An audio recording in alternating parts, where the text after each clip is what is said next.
नमस्ते, प्रणाम, राधे राधे। आई जाए वो प्यारा सा गीत गाओ तनी अच्छा लगे तो प्लीज लाइक सब्सक्राइब शेयर जरूर कर जाओ और कमेंट में बताए जाए कि हमारे गीत रवा सबके कैसा लागल बा। आई जा सुनो जाओ। अरे अमटला दूधवाई दीनानाथ गईले हो सेरा। अरे अमटला दूधवाई दीनानाथ गईले हो सेरा। अरे कहाँ बिलमनिए दीनानाथ भइले आता ना देर। हरि कहाँ बिलमनिया दीत बाबा भइले आता ना देर। हरि आवत में रहनिए तिवई नदी याहू किनारे। हरियावत में रहनिए तिवई नदी याहू किनारे। हरे नदिया किनारवाए तिवई बजनिया गैली भेटाई। हरे नदिया के तिरवाई तिवई बजनिया गैली भेटाई।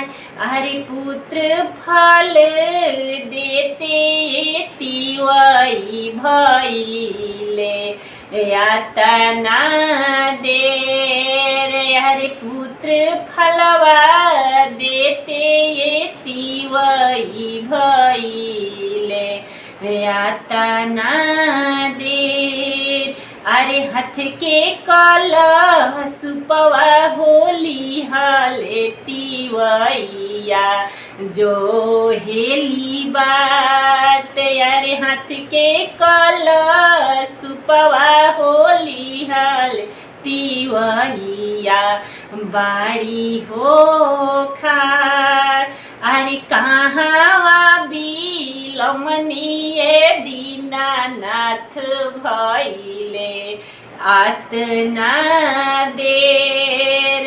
हरि कहाँ बिलमनिए दीनानाथ भइले आतना देर।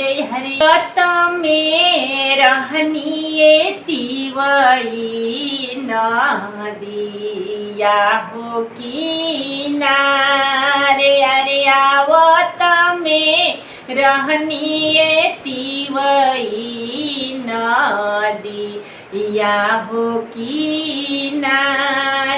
अरे नीरी धन तिवैया तिवई गई हो भेटाई। अरे नीरी धन तिवैया तिवई गई हो भेटाई।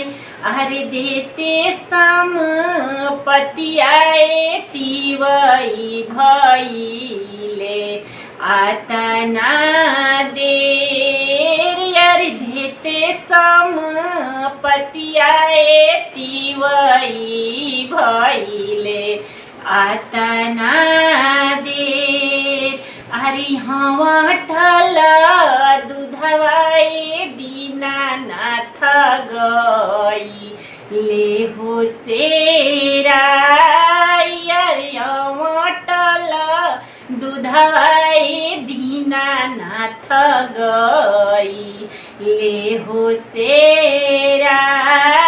अरे कहाँ बिलमनिए दीनानाथ भइले आता ना देर। हरि कहाँ बिलमनिए दीनानाथ भइले आता ना देर।